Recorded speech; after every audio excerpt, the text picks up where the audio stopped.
voilà, merci de nous rejoindre dans ce énième numéro de magazine de votre émission Face à l'actualité qui décrypte l'actualité politique congolaise sous toutes ses facettes.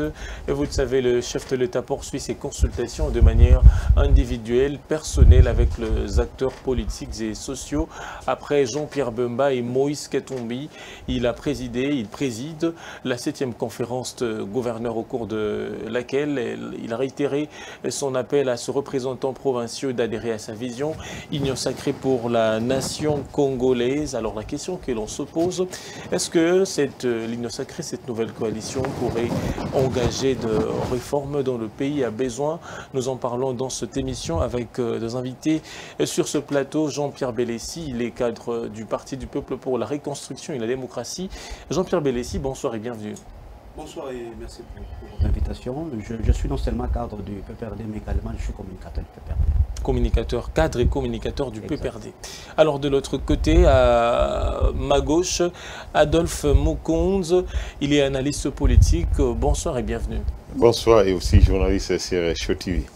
Alors, je l'ai dit, nous parlons de l'union sacrée. Le chef de l'État est en quête de la réconfiguration de la majorité parlementaire. L'on assiste à des adhésions pléthoriques, surtout de cadres du Front commun pour le Congo, ceux qui ont travaillé avec l'ancien président Joseph Kabila Kabange.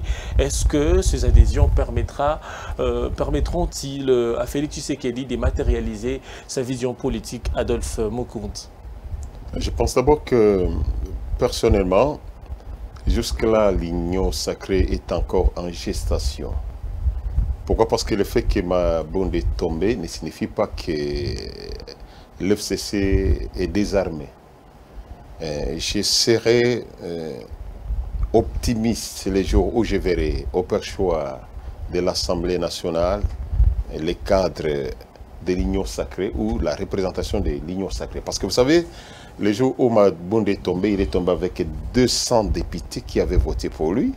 Dans la salle, il manquait encore 19 députés qui n'étaient pas... Donc, ce sont des indécis. Et il manquait juste 51 députés pour qu'ils puissent récupérer la majorité. Donc, à chaque moment, avec un peu de force, ils peuvent retourner. Mais toutefois, pour moi, c'est une bonne idée. Une bonne idée. Pourquoi? Parce que vous savez qu'il y a un temps où nous avons trouvé que les intérêts personnels sont en train de primer sur l'intérêt populaire. Pourquoi? Parce que nous voyons par exemple la dame Mabunda, au lieu de jouer son rôle de représentant du peuple, elle était devenue plaintive. C'est-à-dire, j'ai vu Madame Mabunda au Parlement avec les pains disait mais qui va parler du peuple? C'est toi. Nous t'avons mandaté là-bas pour que tu puisses parler pour nous. C'est comme si à un certain moment, les représentants, ceux qui semblaient être des représentants du peuple, étaient devenus des représentants des partis. Ce n'était pas une question d'orienter quand même le débat, de recadrer les débats au sein de l'hémicycle, parce que c'était trop de lois, mais ce qui intéresse la population, c'était le pain, c'était à manger, le ventre affamé, comme on dit, à point d'oreille. Mais je pense que s'il y a quelque chose qui va passer, c'est un ministre qui a fauché, c'est Mabunda et ces gens-là qui pouvaient interpeller ces ministres à notre nom et l'interviewer. Mais quand Mabunda commence à se perdre, quand nous voyons que Mabunda est devenu plus partisan que femme d'État, ça laisse à désirer. Vous savez déjà que, je crois que ça doit être l'article 101 de la Constitution qui nous dit que les mandats des députés est impératif. C'est incompatible avec les partis. Mais il faut voir comment est-ce que Mabunda, quand il se trouve à Kingakat, c'est comme un élève. Et vous avez vu comment même il a réussi... l'ancien président, il s'est fait passer le jour de l'ouverture de la session, hôtesse d'accueil, et vous en faites, il allait même céder sa chaise à l'ancien président. Nous avons compris tout simplement que ce sont des messieurs qui ne méritent pas ces postes-là. Sincèrement, ils ne méritent pas ces postes-là. Ils doivent retourner dans les bancs et apprendre quelque chose. Donc la déchéance de Mabunda était une nécessité selon vous? Pas même une nécessité, mais c'était impératif. Il fallait nécessairement qu'il soit déchu parce qu'il a déçu. On a cru peut-être qu'avec une maman ça sera bien, mais il a totalement déçu. Il n'était pas à l'auteur des tâches que nous l'avons confiées, nous, la population. Mais Adolphe Mukonzi, j'ai posé cette question. à laquelle vous n'aviez pas répondu. Est-ce que tous ceux qui sont en train d'adhérer à l'Union sacrée vont aider le chef de l'État à matérialiser sa vision? On voit de personnalités comme Jean-Lucien Boussa, Julien Paloukou, qui ont travaillé pendant plus de 18 ans avec Joseph Kabila, qui rejoignent aujourd'hui l'actuel chef de l'État, sa vision de l'Union sacrée pour la refondation de l'État, pour la reconstruction du pays. Est-ce que, à travers ces différentes personnalités, le chef de l'État sera en mesure de matérialiser sa vision? Mais je pense que ce sont des Congolais. S'ils sont animés de bonne foi, ils peuvent le faire. Jean-Lucien Boussa n'était pas avec Kabila avant, il était du côté de Jean-Pierre Bemba. Julien Paloukou. Et c'est quelqu'un qu'on a débauché. Basile Longo. Et Basile Longo, ce sont des débauchés. Des Tibales, ce sont des débauchés. Et tous ces gens-là, ce sont des débauchés. S'ils rentrent dans leur patrie, nous nous refusons pas. C'est comme dans la Bible. L'enfant prodigue qui est retourné dans la maison paternelle, on peut les accueillir. Mais le problème, c'est que si ils ont compris maintenant que nous sommes servis nous-mêmes et nous devons servir maintenant les peuples, je crois que ça sera... Est-ce qu'ils ont compris ou sont en quête d'intérêt et de positionnement? Et vous savez d'abord que tout politicien... Parce qu'ils voudraient aussi se retrouver dans le gouvernement d'Union sacrée, non, mais je pense... ce gouvernement qui sera reconfiguré d'ici Mais je pense peu. d'abord que tout politicien est toujours en quête de positionnement. Là, il ne faut pas se voiler la face. Donc, vous comprenez que quelqu'un, quand il fait son parti politique, c'est pour conquérir le pouvoir et le maintenir le plus longtemps possible. Ça, c'est la logique scientifique.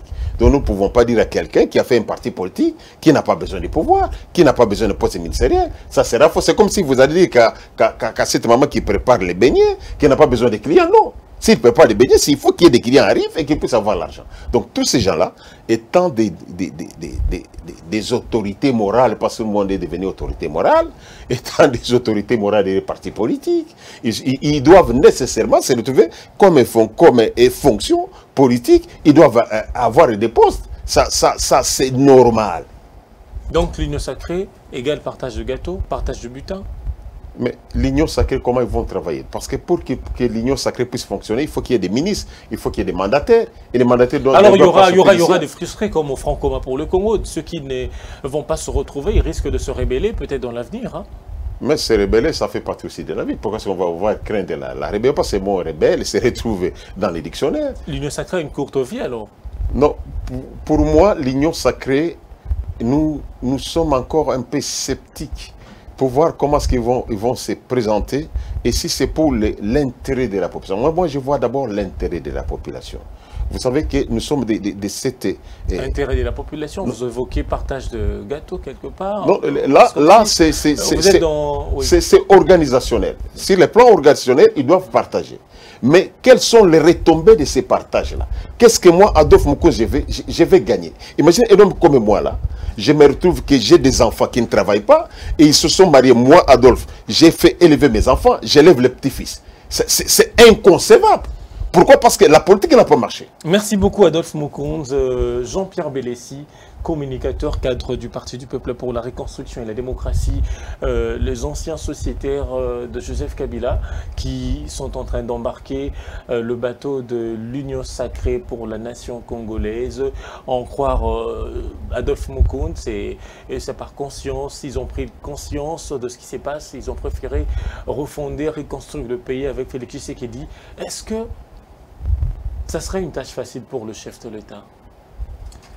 Surtout les sociétaires qui étaient avec Kabila, vont-ils faciliter les choses au président de la République? Merci bien, Monsieur Lionel, pour votre question. Je pense que, avant de répondre à votre question, je voudrais déjà actualiser le fait. Parce que moi, je n'aime pas me divaguer sans que je puisse vous démontrer où étions-nous, où sommes-nous et où allons-nous. Parce que c'est ça le vrai problème. Parce que vous savez très bien, Monsieur Lionel, que l'option avait été levée justement de mettre en place la coalition dans notre pays parce qu'effectivement, sorti des élections de 2018, l'architecture, soit la charpente institutionnelle ne permettait pas qu'on entre directement dans la cohabitation. Surtout que, je vous ai dit l'autre fois ici, que nous sommes dans l'apprentissage démocratique et surtout que la démocratie comme elle est encore jeune.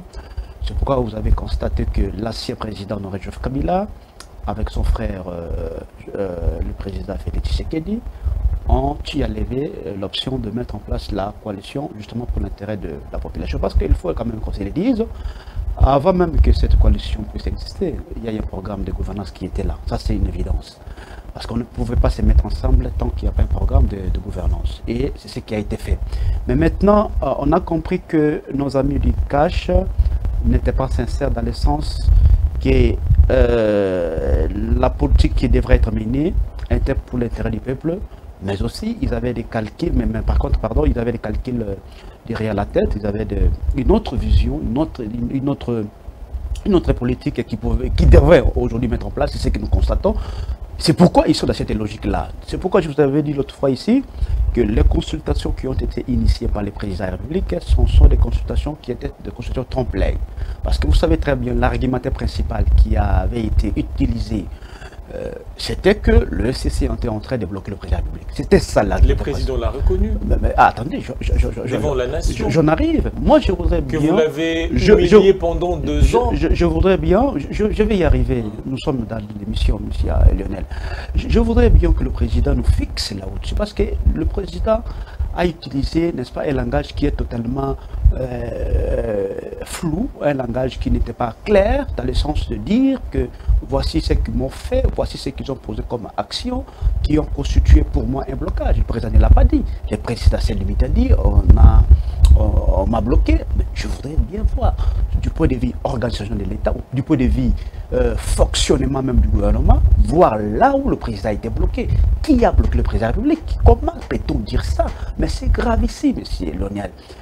Parce que vous savez très bien que chaque vendredi, si on assiste à un conseil des ministres, le conseil des ministres qui est un organe de... Qu'est-ce que ça produit? Attendez, j'arrive. C'est cinquantaine des conseils de ministres. Pour vous montrer... Pour vous montrer... Attendez, monsieur Lionel, pour vous montrer qu'il n'y a pas eu un blocage. Un exercice de routine. Attendez, j'arrive. Mais le président, c'est lui qui présidait le conseil des ministres. Je vous ai dit ici que le conseil des ministres est un organe décisionnel dans lequel le président pouvait donner des orientations, donner sa vision pour que le ministre puisse exécuter. Mais est-ce qu'il avait la marge de manœuvre avec 70% du Front commun pour le Congo dans le gouvernement? Attendez, monsieur Lionel. Attendez, j'arrive. J'arrive. Le président, n'est-ce pas, ne peut pas donner l'impression qui, en tout cas, lui, il donnait pour rien s'il y a eu l'échec. C'est la posture même que le président veut prendre pour dire, en tout cas, s'il y a eu l'échec, lui, il donnait pour rien, ce sont les autres qui ont occasionné l'échec. Pas du tout. Parce que vous savez, la Constitution dit clairement dans son article 91, dit que la politique gouvernementale, elle est définie en concertation entre le gouvernement et le président de la République. Je vous ai dit ici, d'entre les jeux ici, que nous avons eu un programme commun de gouvernance. Et d'ailleurs, du point de vue numérique, mon cher ami, le SCCL pouvait constituer le gouvernement. Si nous avions fait des concessions, n'est-ce pas, aussi importantes ici, c'est justement au nom de la coalition. Vous évoquez ici le nombre de 65 ministres. Vous comprenez? Mais bien sûr, parce que nous travaillons dans une coalition et nous travaillons sur base d'un programme qui avait été défini entre le SCC et les cash. Mais malheureusement, nous avons constaté que on a voulu faire cette démarcation, déjà, si les choses marchent, on dit bravo au président de la République. Et si les choses ne marchent pas, on dit c'est le FCD dirait ça. Vous voyez que c'était une sorte d'hypocrisie que nous avons constatée. Parce que, monsieur Lionel, vous savez que nos amis des cash ont eu à gérer un programme. Ils ont géré le programme. Le problème, ne parlons pas du 100 jours qui était. Non, je vous demande. Jean-Pierre Belletti. Non, pardon, s'il vous plaît. S'il vous plaît. Laissez-moi. S'il vous plaît. Plateau, j'ai la police et débat. Jean-Pierre Belletti, en quoi le Front commun pour le Congo a facilité ou aurait facilité quelque chose au chef de l'État? Si vous niez le point des blocages. Mais je vous ai dit ici que... Citez-moi quelques points. Nous le Front commun pour le Congo aurait facilité. Je vous ai dit ici que nous avons reçu un programme. Je vous donne un cas bien précis. Le programme que nous avons dit sur la gratuité de l'enseignement, c'est l'un des points inscrits dans les programmes que nous avons avec nos amis des cash. Et c'est lui qui pilote d'ailleurs ces programmes-là, n'est-ce pas? C'est quelqu'un du FCC, d'ailleurs, c'est quelqu'un du PPR. S'il vous plaît, la matérialisation de la gratuité, s'il vous plaît, s'il vous plaît, c'est quelqu'un qui est en train de saper la gratuité. Pas du tout. Vous êtes au courant de ce qui se passe au niveau de l'OPST? S'il vous plaît, permettez, lorsque mon co-débatteur parlait, vous l'avez laissé le temps de parler. Souffrez que je suis en train de répondre. Là, je risque de perdre le feeling d'idée, monsieur Lionel. Donc, je disais tantôt ceci, que le programme de la gratuité de l'enseignement, c'est le ministre du FCC qui pilote cela. Je ne pouvais pas entrer dans tous les détails. Donc, c'est pour vous dire que, n'est-ce pas, il y a une sorte d'hypocrisie que nous avons constatée chez nos amis de l'ICACH et qu'ils avaient un programme qui est totalement une vision qui est celle de perturber complètement l'ordre institutionnel que nous avons eu dans les élections de 2018, parce que les raisons qui ont été poussées ne cadrent pas à la réalité. Donc les consultations ont servi justement de perturber, n'est-ce pas, d'une manière totalement artificielle, n'est-ce pas, l'architecture politique, c'est-à-dire l'ordre institutionnel que nous avons eu des élections de 2018. Alors, je viens maintenant par rapport à la question que vous avez posée de l'union sacrée. Mais monsieur Lionel, j'ai entendu mon co-débatteur dire ici qu'il est content du fait que Mme Mabunda est tombée. Mais bien sûr, Mme Mabunda est tombée. C'était impérieux. Attendez, s'il vous plaît. Je voudrais d'ailleurs, par cette même occasion que vous m'offrez, saluer cette grande dame, Mme Mabunda. Une dame qui, en tout cas, représente même la notion de la parité dans notre pays. Une dame de valeur, une dame de principe et une dame très très compétente. Ça, du point de vue compétence, personne ne peut nier la compétence de Mme Mabunda. Donc elle représente même, parce que du point de vue parité, le Congo, en tout cas, nous sommes encore en arrière-plan. Donc c'est une manière... Du point de vue faisabilité. J'arrive, mais j'en viens. C'est là où je vais chuter d'ailleurs. Oui. C'est là où j'en viens, mon cher ami Lionel. Je disais tantôt ceci, que vous savez, l'union sacrée, n'est-ce pas, c'est une union qui est basée sur la corruption, et la corruption outrancière. Parce que ce qui s'est passé justement à l'Assemblée nationale, vous l'avez bien entendu, les députés faire des déclarations du genre qu'ils ont perçu de l'argent. Donc ce qui s'est passé, n'est-ce pas, à l'Assemblée nationale, c'est une histoire qui est basée sur l'achat de conscience. Il n'y a pas de conviction dans ce qui s'est passé à l'Assemblée nationale. Parce que, je vous ai dit ici, les gens ont traversé des cas bien si. Ils ont traversé des cas sur quel programme, sur quelle vision des choses. C'est ça le vrai problème. Donc Jean-Pierre Bélessi, j'ai posé cette question à un membre de la Mouka. Entre Félix Tshisekedi et Kabila, qui a travaillé pendant plus de 18 ans, qui aurait plus d'argent à corrompre les autres? Mais monsieur Lionel, c'est comme si... Qui n'a que 2 ans. S'il vous plaît, c'est comme si vous me demandez de vous prouver la preuve de cette corruption. C'est ça un peu le sens de votre question. Mais ce n'est pas à nous d'épiloguer là au-dessus de savoir où sont les preuves. Les députés ont fait des déclarations qu'ils ont eu de l'argent. Quelle preuve éloquente que vous cherchez encore des déclarations? Parce qu'en droit, vous savez que lorsque quelqu'un fait des aveux du genre qu'il a eu de l'argent, c'est une preuve tangible et éloquente. Alors, je ne voudrais pas ici chercher à vous prouver qu'il y a eu tentative de corruption, il y a eu corruption. Parce que d'ailleurs... Parce que vous n'avez pas de preuves. Je vous dis, les preuves sont telles que... Vous n'en aviez pas. Non, pas du tout. Mais la preuve éloquente, c'est que les députés ont dû... Vous vous rabattez à mollir... Mais un aveu, lorsque quelqu'un fait un aveu en droit, n'est-ce pas, même au parquet, lorsque quelqu'un fait un aveu du genre qu'il a eu de l'argent, c'est une preuve tangible qu'il y a corruption. En dehors de ça, je vais chuter par là. C'est pourquoi je vous ai dit tantôt ici que non. En ce qui concerne justement l'union secrète, d'ailleurs on appelle ça union secrète parce que justement déjà sont partis sans un programme, sans une vision, parce que du point de vue d'ailleurs juridique, je ne vois pas quel serait le sous-bassement de cette union sacrée là. Ça n'existait pas. Donc c'est pour vous dire que non, tout s'est fait sur l'achat, je ne voudrais pas me répéter, sur l'achat de conscience, parce que vous savez très bien, monsieur Lionel, que cette histoire de Mme Mabunda, n'est-ce pas, a commencé, je ne voudrais pas rentrer dans l'histoire, a commencé par ce qui s'est passé à l'Assemblée nationale. On aurait dit qu'il n'avait pas déposé les rapports financiers. Parce que c'était ça la première expérience. On a voulu faire partie Mme Mabunda au niveau de la justice. Et vous savez très bien que celui qui est au Conseil d'État, c'est un homme de valeur. Le professeur Vundao, il n'a pas voulu salir l'institution aussi noble qui est le Conseil d'État. Parce que là aussi, monsieur Lionel, il y a une tentative de corruption. Vous voyez, parce que d'ailleurs, vous évoquez ici le preuve au niveau de l'Assemblée nationale, parce que il y a une idée qui me vient. Jean-Pierre Bélessi, vous devez chuter. Oui, je chute. Il y a une idée qui me vient. Oui. Moi, je suis communicateur de PPRD. Nous avons nos députés PPRD qui ont été rapprochés et qu'on les a promis de l'argent, qu'on les a promis des voitures, des jeeps. Nous avons des preuves. Donc c'est pour vous dire que, monsieur... Mais vous aviez des preuves, il y a des instances compétentes auprès de qui vous devriez aller déposer ces preuves. Bien sûr, d'ailleurs, c'est là où j'interpelle la justice, parce que lorsque les gens font des aveux du genre qu'ils ont réussi de l'argent, qu'ils avaient été corrompus... Non, lorsque Jean-Pierre Bellessi, lorsque Didi Manara... Attendez, lorsque Didi Manara, le président du groupe parlementaire PPRD allié, affirme que il y a une autorité de cash qui aurait remis de l'argent à certains députés du PPRD dans un hôtel. Mais si vous aviez des preuves comme ça, aujourd'hui, le chef de l'État a fait le ménage au niveau de la justice. Mais c'est ce que je vous fais comprendre. Allez-y. C'est ce que je vous fais comprendre. D'abord, la preuve la plus éloquente, c'est celle que les députés eux-mêmes ont fait comme déclaration, qu'ils ont reçu de l'argent. D'ailleurs, la justice devait s'autosaisir par rapport à ces faits de corruption, parce que l'on nous dit aujourd'hui qu'on a un état des droits.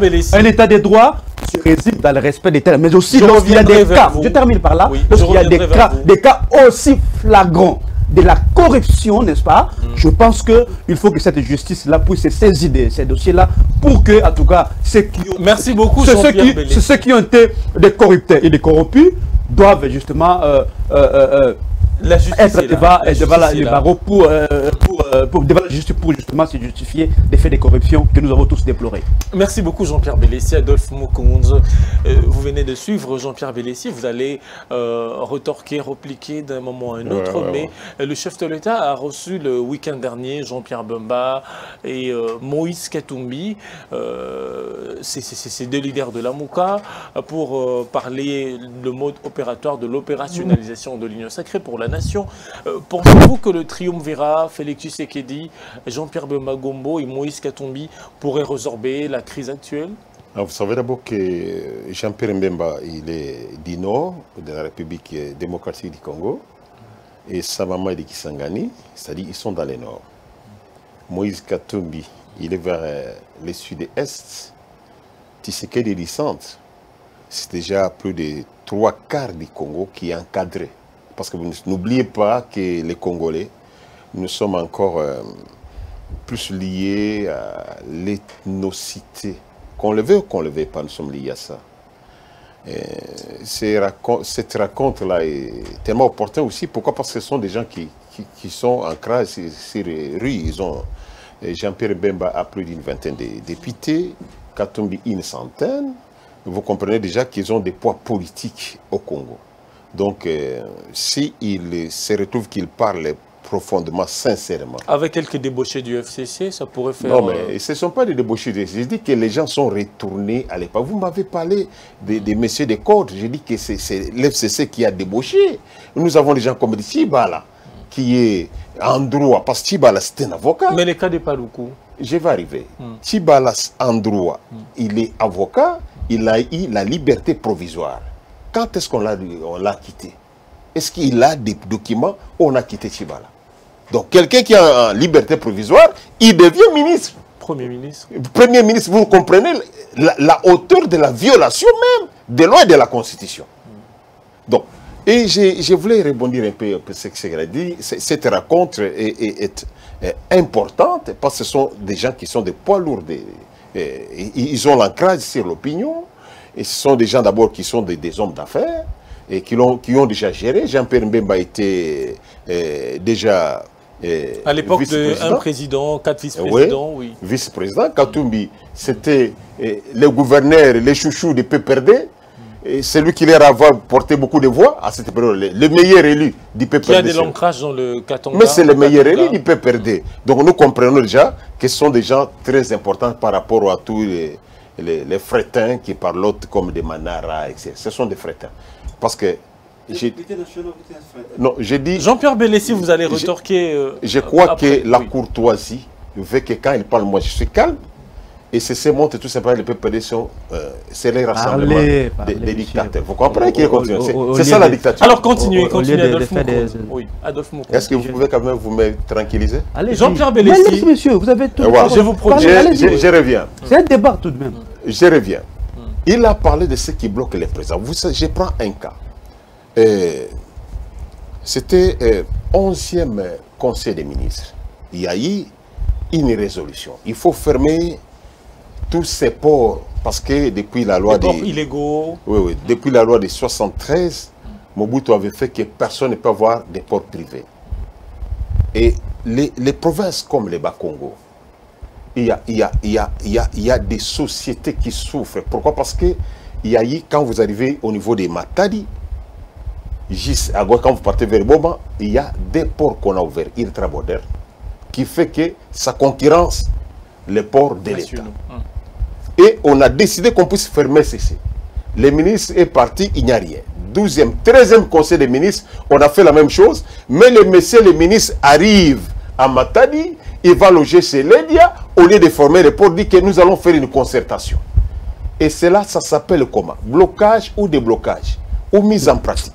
Vous voyez tout simplement que quand on dit que l'on a bloqué où, j'ai pris un cas simple qui profite à la nation.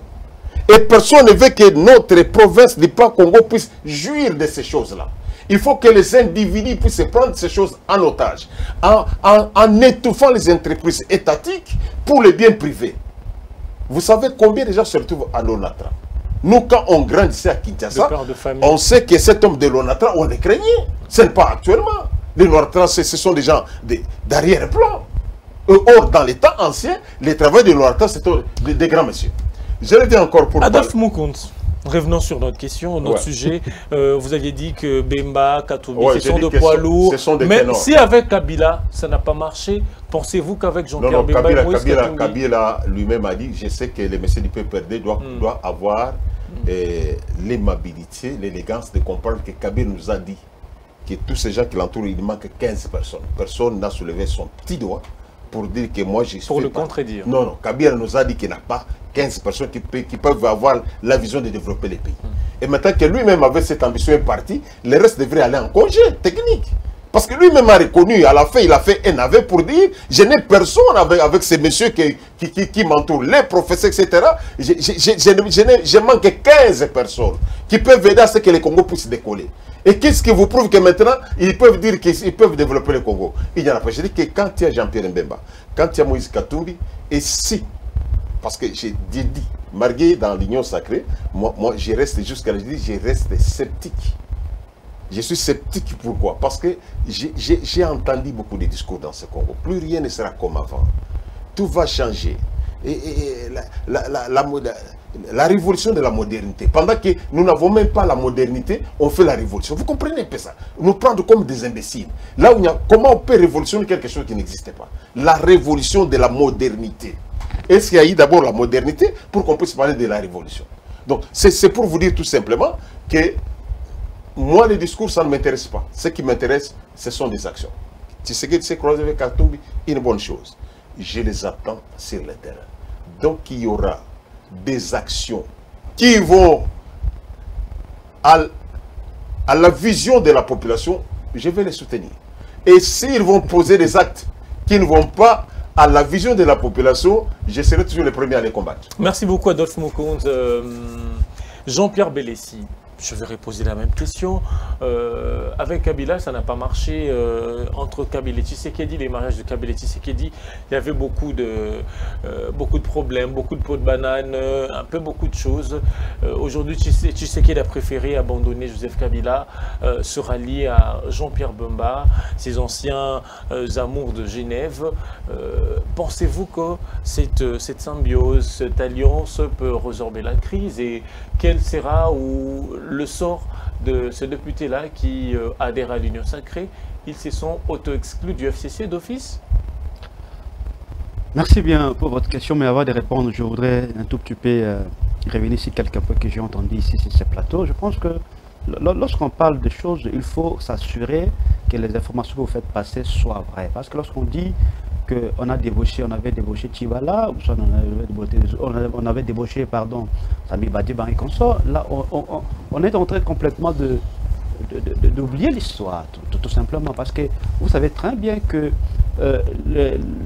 suite justement à la non-tenue des élections de 2016, parce que selon la constitution, les élections devaient normalement se tenir en 2016, et justement suite à la crise brutale que nous avons connue des matières premières, parce que jusque-là, le Congo dépend encore beaucoup plus de des matières premières et on n'avait pas eu suffisamment de moyens pour organiser les élections en temps réel ou en temps constitutionnel. Et surtout aussi que pendant l'époque, l'option avait été levée de financer les élections totalement par le gouvernement congolais, par les fonds propres, parce que vous savez, les élections font partie des matières qui relèvent de la souveraineté d'un État.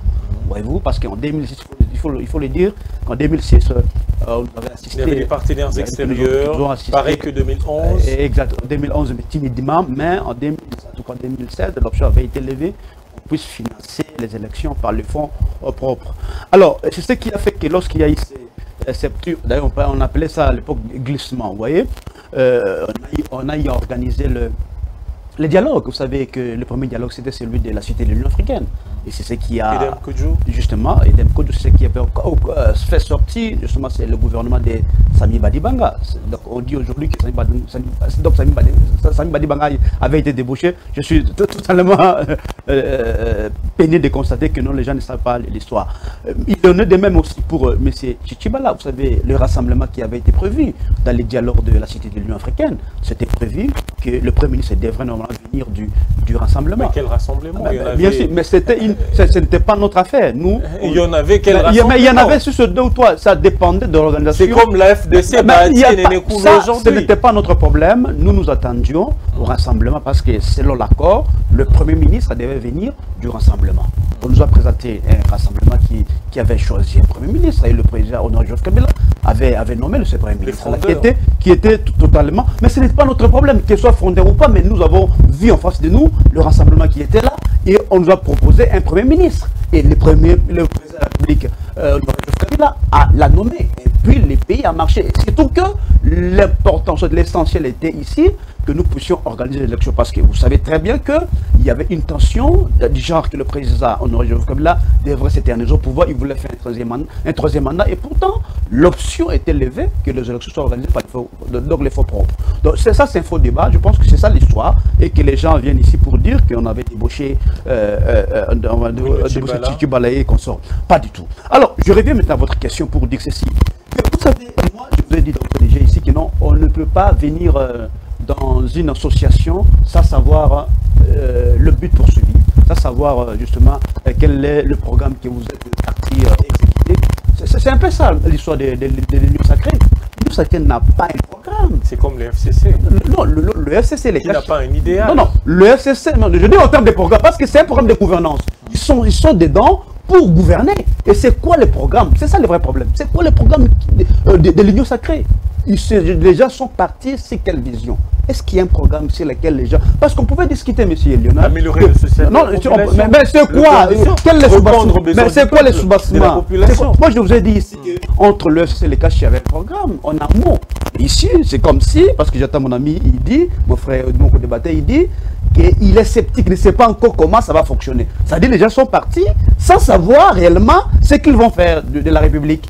Vous voyez? Donc ils sont je ne dirais pas que c'est un conglomérat d'aventuriers, mais je pense que c'est un conglomérat d'opportunistes. Ils sont là, vous l'avez dit ici, ils sont dans les partages des gâteaux, tout simplement. Donc il n'y aura rien de spécial, il n'y aura rien d'importance dans ce qui va se faire dans cette union sacrée-là. Moi je vous ai dit ici que le président de la République avait une idée précise. Il prépare le 2023, alors il croyait que ça allait être facile avec le FCC. Il a peut-être estimé que le FCC il est en contrôle. Il faut se débarrasser du FCC pour aller chercher d'autres alliés. Et pourtant, je vous ai dit ici que le programme était là. Nous sommes en train d'exécuter un programme. À la fin, c'est le peuple qui devrait normalement nous sanctionner pour dire est-ce que ce programme entre le FCC et les CACH, est-ce que ça produit des fruits du genre est-ce que les sociétés de la population congolaise a changé, est-ce que le courant a changé? Parce que ça là, ce sont les vraies questions. Je vous repose la même question 2 ans après. Qu'est-ce que ce programme en commun a produit? Mais le programme, je ne voudrais pas faire le bilan de ces 2 ans. Parce que si vous voulez qu'on fasse un bilan... Faites un bilan, un parcours de la coalition CCCACH. Non, il faut d'abord savoir, cher ami... J'arrive. Je ne voudrais pas faire un bilan. Pourquoi? Parce que vous savez que c'est d'abord une première expérience dans notre pays, le fait que, n'est-ce pas, un président qui n'avait pas la majorité, n'est-ce pas, et que la majorité était dans un autre camp, mais on a quand même levé l'option de se coaliser. Le président lui-même l'avait reconnu lorsqu'il était à Congo-Brazzaville. Il a dit qu'en tout cas, ce n'est pas facile, mais il faut qu'on y travaille. On y travaille parce que l'essentiel ici, c'est dans la résolution des problèmes de la population. Parce que moi, j'ai toujours fustigé cette démarcation-là. Parce que c'est ça le vrai problème. S'il y a échec, monsieur Lionel, nous devons tous endosser la responsabilité de cet échec-là. Parce que c'est vrai qu'en termes de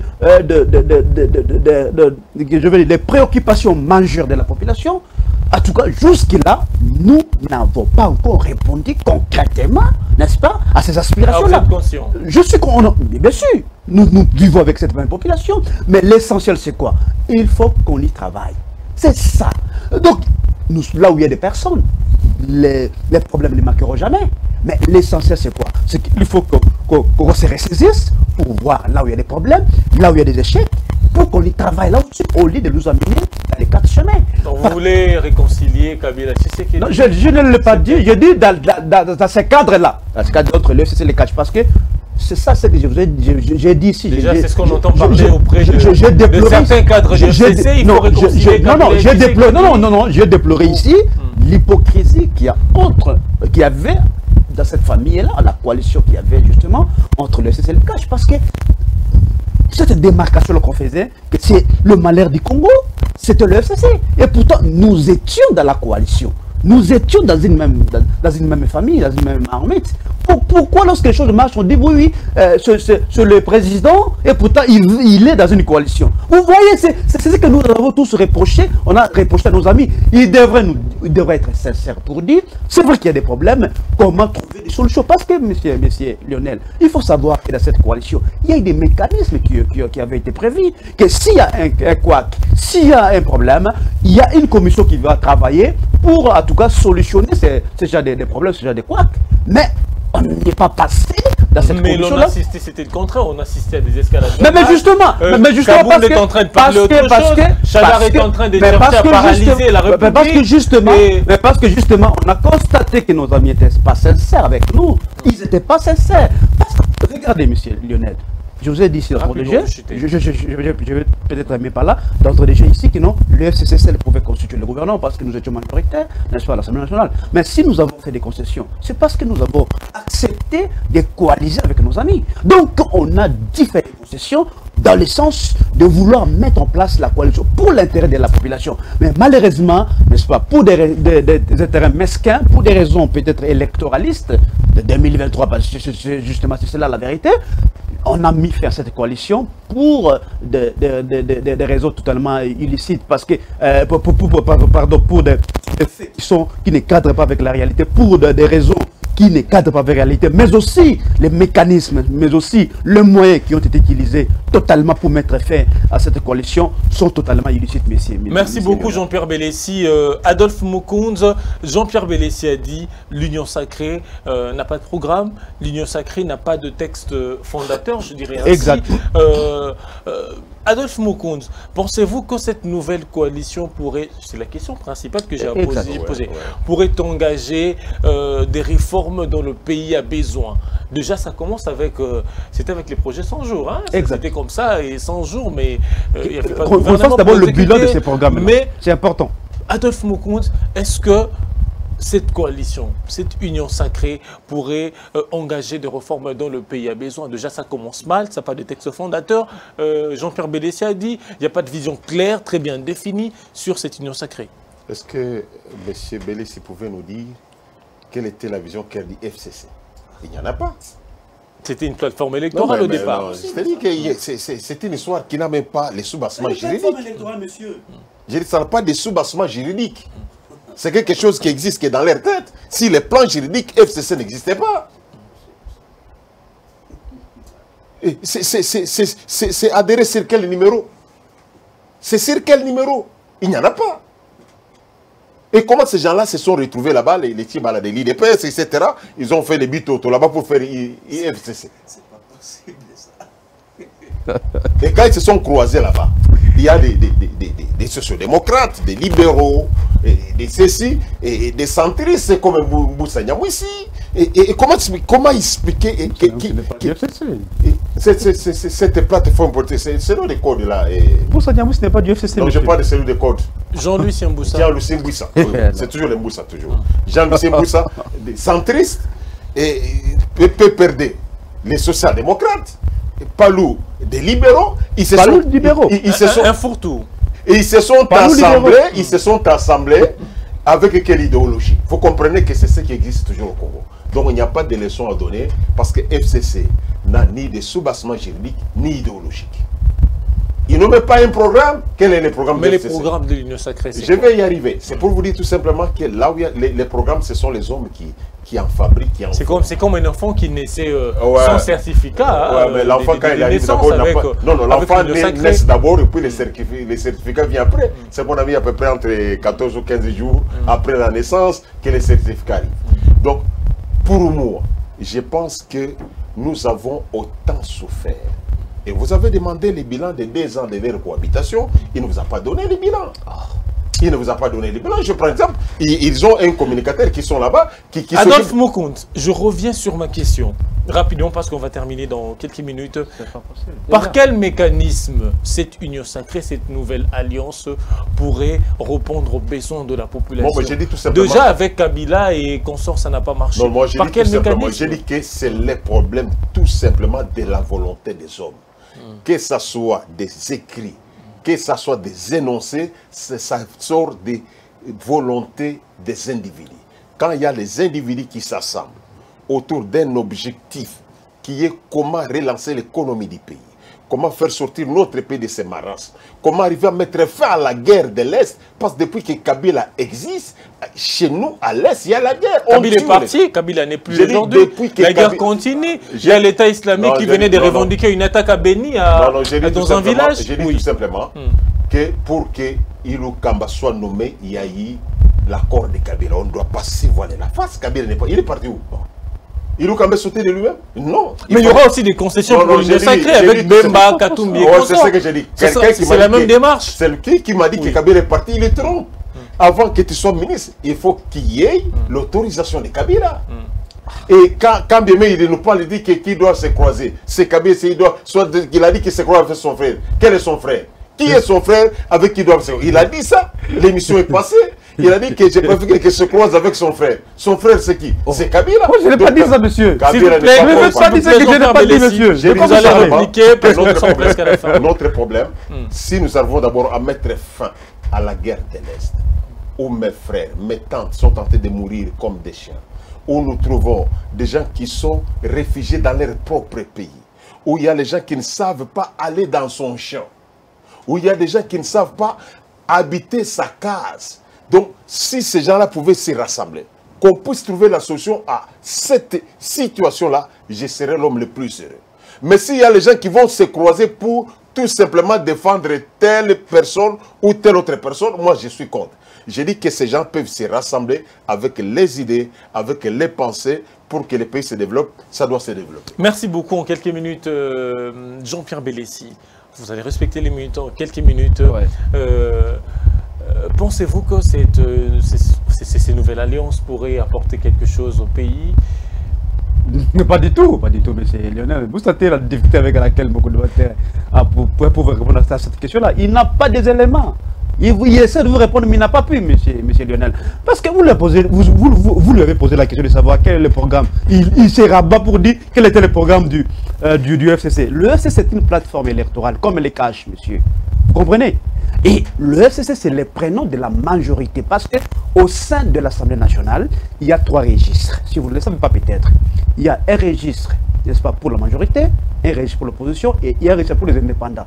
Donc les députés qui sont venus s'inscrire dans le registre de la majorité, c'est ce qui a constitué le FCC. Mais le FCC avait un programme. Si vous ne le savez pas. C'est quoi le programme? Il y avait un programme. Non, attendez. Si nous avons accepté de coaliser, c'est parce que je vous ai dit ici que nous avons dit un programme commun, parce que chacun avait un programme, Kache avait un programme, FC avait un programme. Mais lorsqu'on a décidé de coaliser, nous avons voulu mettre en place un seul programme. Mais chacun de nous avait un programme. Vous comprenez? Donc c'est pour vous dire que non, il n'a pas pu répondre. Donc je vous ai dit ici que ce qui a été fait, n'est-ce pas, au sein de cette coalition, de cette union sacrée, je ne voudrais pas prédit l'avenir ici.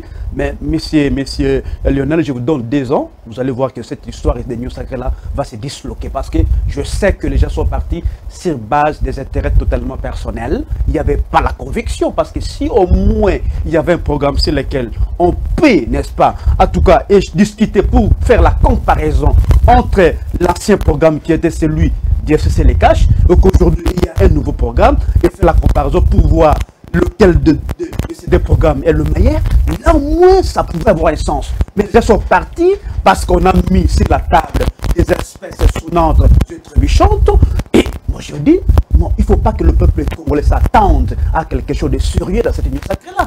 Parce que je vous ai dit ici que si les gens qui ont y travaillé, je pense que c'était ça la question, qui ont travaillé avec Joseph Kabila à l'époque, n'est-ce pas, l'ont trahi, n'est-ce pas, parce que ces gens-là, le président Joseph Kabila les a donné des postes aussi importants. Si ces gens-là ont trahi le président Joseph Kabila à l'époque, je pense qu'ils seront moraux lorsqu'ils traversent les camps et qu'ils travaillent dans l'union sacrée.